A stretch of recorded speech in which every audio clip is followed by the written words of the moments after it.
It was briefed on the airstrikes in जब speaker का खिलाफ नो कॉन्फिडेंस का रेजोल्यूशन दिया और जब हम लोग तैयार हैं चर्चा करने के लिए, दूसरा मोशन लेके आने का क्या मतलब है? और हमारे देश को कोई डिक्टेट कर रहा है कि आपको तेल कितने दिन खरीदना है, कितना ले पाएंगे आप। मिडिल ईस्ट के युद्ध का असर संसद भवन में देखा गया और आज बजट सत्र का दूसरा हिस्सा जब शुरू हो रहा है बहस का, तो लोकसभा से लेकर राज्यसभा में युद्ध गूंज रहा था और उसमें कुछ सवाल गूंज रहे थे कि भारत की विदेश नीति क्या है, भारत युद्ध को लेकर क्या सोचता है, भारत में तेल संकट को लेकर क्या रणनीति है, भारत को अमेरिका के सामने सरेंडर क्यों होना पड़ रहा है, और ईरान से लेकर इजराइल और अमेरिका के युद्ध पर भारत की राय क्या है। विदेश मंत्री का बयान हुआ राज्यसभा में, लेकिन उसके बाद विपक्ष ने बाइकॉट किया क्योंकि उन्होंने सवालों के जवाब नहीं दिए और केवल भाषण देकर चले गए। लोकसभा में सरकार ने साजिश के तहत कौन सा वह पुराना प्रस्ताव विपक्ष को याद दिलाया जिसकी आड़ में मौजूदा सवालों पर चर्चा करने से सरकार ने मना कर दिया। माननीय अध्यक्ष जी के खिलाफ आप लोग अविश्वास प्रस्ताव लाए हैं। अभी अविश्वास प्रस्ताव पे कोई चर्चा नहीं हुई। आज वो इसका एजेंडा है, आज उसका एजेंडा है। और आज माननीय अध्यक्ष का आदेश मैं पूछना चाहता हूं कि अगर माननीय अध्यक्ष के खिलाफ नहीं बिल्कुल नहीं, माननीय अध्यक्ष के खिलाफ आप बैठ जाएं, आप सब लोग बैठ जाएं, कृपया आप लोग बैठ जाएं, कृपया आप बैठ जाएं, नहीं बैठ जाएं। ईरान में मिसाइल गिरना बंद हुई नहीं, अमेरिका के रडार तक को ईरान तबाह कर रहा है। अमेरिका धमकी दे रहा है कि फुट सोल्जर हम उतार देंगे ईरान में। वहीं ईरान अपने पड़ोसियों को धमकी दे रहा है कि अगर तुमने अमेरिका की मदद की तो हमला और तेज होगा। गल्फ के बाकी देश अमेरिका से नाराज हैं, इजराइल परेशान है कि कब तक अपने भीतर होने वाली तबाही के फुटेज को रोके। लेकिन भारत में हंगामा हो गया। रुपए की कीमत 92 रुपए से ऊपर हो गई डॉलर की तुलना में। वहीं कच्चा तेल $100 प्रति बैरल होने को है। कहीं आर्थिक तबाही हमारे सामने तो खड़ी नहीं है जिससे सरकार आंख मूंदे हुए है। आज की वीडियो में जरा विस्तार से इसकी चर्चा जरूरी है। सबसे पहले अपनी स्क्रीन पर ये विरोध प्रदर्शन की तस्वीर वीडियो देखिए और गौर से नारे सुनिए जो भारत देश की संसद में लगाए गए विपक्ष के द्वारा।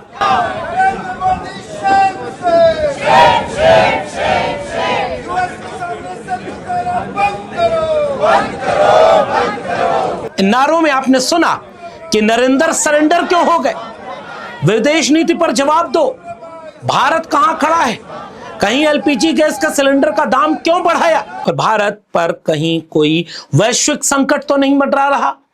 इन तमाम नारों के बीच लोकसभा आज दिन में कई बार स्थगित होती रही। अभी आखिरी में 3 बजे जब मैं ये वीडियो शूट कर रहा हूं फिर से हंगामा हुआ और लोकसभा स्थगित हो गई। वहीं राज्यसभा में मिडिल ईस्ट के मामले को खुद नेता प्रतिपक्ष मल्लिकार्जुन खड़गे ने किसी तरह उठाया और सुनिए मल्लिकार्जुन खड़गे ने क्या कहा। सर, रूल 176 के तहत emerging challenges for India's energy security के विषय पर मैं शॉर्ट ड्यूरेशन डिस्कशन की अनुमति के लिए अनुरोध करना चाहता हूं। पश्चिमी एशिया में तेजी से बदल रही जियोपॉलिटिकल सिचुएशन अब वहीं तक सीमित नहीं है, इसका असर भारत की एनर्जी सिक्योरिटी पर पड़ रहा है।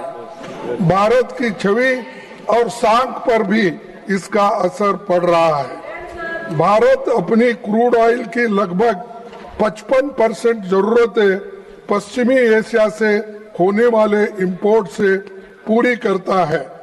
कॉन्फ्लिक्ट बढ़ने का सीधा असर हमारे देश में इकोनॉमिक स्टेबिलिटी पर भी पड़ेगा।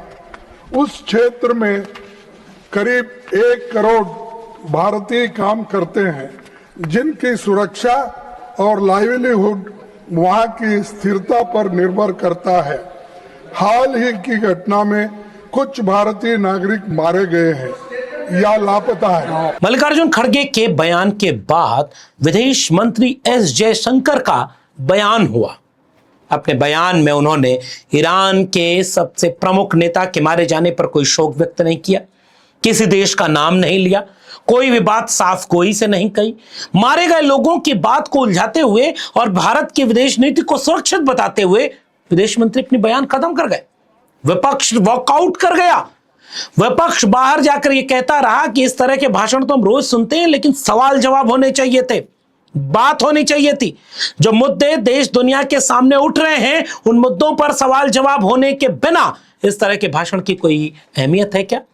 आज संसद जब शुरू हुआ तो अखिलेश यादव ने अपने ट्विटर हैंडल पर विपक्ष की दूसरी बड़ी पार्टी के नेता हैं, और देखिए क्या लिखा कि जब संसद के बजट सेशन का अंतराल हुआ था तब विषय अलग थे, और आज के युद्धकालीन हालातों की वजह से संकट के इस माहौल में हमारी प्राथमिकता निम्नलिखित विषयों पर होनी चाहिए। युद्ध के संदर्भ में देश का पक्ष व राय, विदेश नीति के गिरवी रखने का विषय, तेल जैसी आपूर्ति पर आत्मनिर्णय की जगह अमेरिकी आदेश का आना, हमारी संप्रभुता और आत्मनिर्भरता का प्रश्न, युद्ध से प्रभावित क्षेत्रों में फंसे वहां कार्यरत भारतीय व पर्यटक बनकर गए भारत के नागरिकों की सुरक्षा और उन्हें सकुशल भारत लाने का सवाल। प्रधानमंत्री के साथ गए लेकिन युद्ध शुरू होने के कारण भारत न लौट पाए पत्रकारों व मीडिया कर्मियों को सुरक्षित वापस लाना, युद्ध के कारण जरूरी आपूर्ति को नियमित व सुनिश्चित करने के साथ ही बढ़ते दामों को नियंत्रित करने का विषय। यह साफ है कि भले ही एजेंडा तय किया होगा विपक्ष ने पिछले सेशन में कुछ और, कि जब अगला सेशन होगा तो यहां से शुरू होगा, लेकिन बात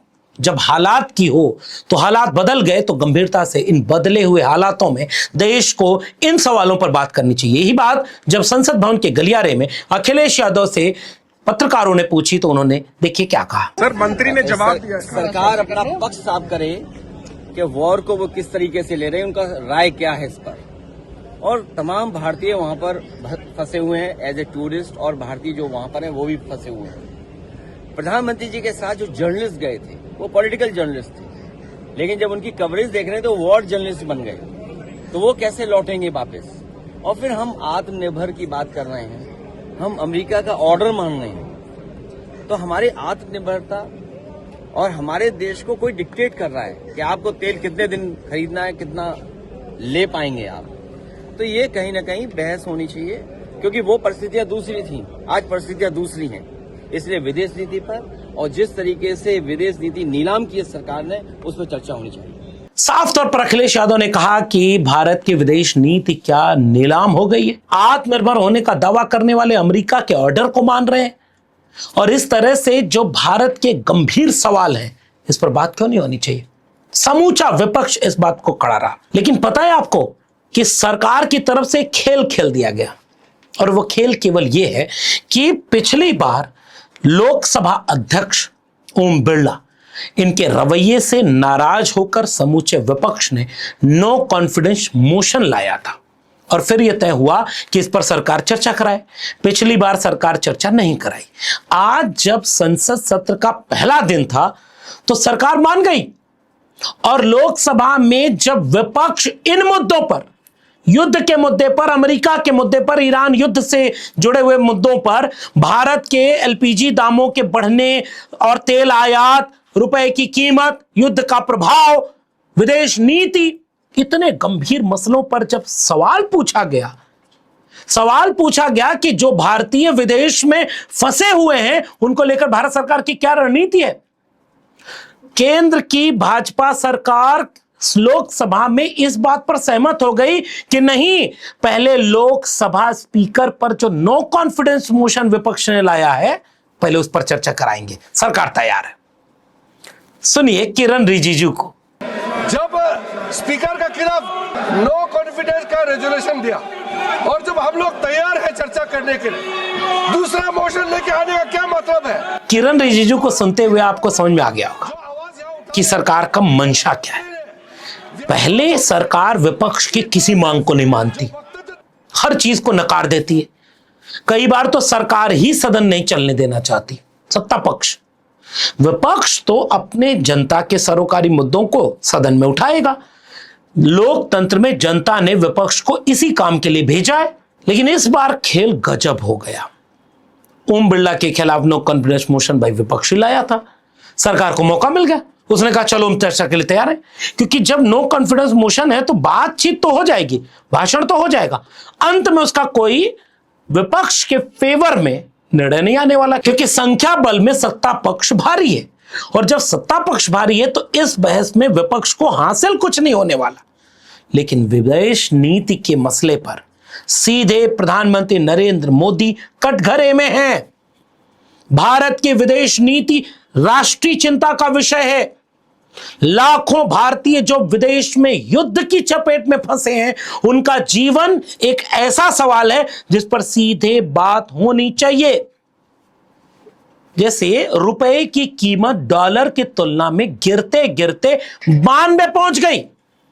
कितनी बार विपक्ष के लोग प्रधानमंत्री नरेंद्र मोदी के पुराने भाषण को शेयर करते रहेंगे कि रुपए की कीमत गिरती है तो प्रधानमंत्री के पद की गरिमा गिरती है। उम्र जितना नहीं है उससे ज्यादा रुपए की कीमत गिर गई प्रधानमंत्री के। अब तो कोई चुटकुला ही नहीं सुना रहा, और मीडिया इस पर सवाल नहीं करती, क्योंकि मीडिया मोदी भक्ति में लीन है। और इसलिए रुपए की कीमत का गिरना, एलपीजी सिलेंडर का 60 रुपए से लेकर 140 रुपए तक बढ़ना, कच्चे तेल की कीमत का अंतरराष्ट्रीय बाजार में $100 प्रति बैरल होना, अमेरिका का यह कहना कि तुम एक महीने भारत के लोगों रूस से तेल खरीद लो, विदेश नीति पर गहरा प्रश्न चिन्ह उठाना, और इन सारे सवालों के बीच युद्ध का जारी रहना, इस पर तो सरकार को जवाब देना होगा। सरकार को बोलना होगा कि आप चुप क्यों हैं। सरकार को बोलना होगा कि ईरान के राष्ट्र प्रमुख के मारे जाने के बाद भी आप खामोश क्यों रहे। क्या एप्स्टीन फाइल का जो डर डोनाल्ड ट्रंप के ऊपर था, और डोनाल्ड ट्रंप ने दुनिया को युद्ध में झोंक दिया, भारत के भी कुछ लोग, खासकर हरदीप सिंह पुरी और खुद प्रधानमंत्री नरेंद्र मोदी, क्योंकि विपक्ष तो लगातार प्रेस कॉन्फ्रेंस करके इन सवालों को पूछ रहा है, इन सब का जवाब देना पड़ता। और लोकसभा में जब विपक्ष को इन मुद्दों पर अपनी बात कहनी होती तो सीधे प्रधानमंत्री नरेंद्र मोदी कटघरे में आते, उनकी विदेश नीति पर सवाल उठते और सरकार को जवाब देना पड़ता।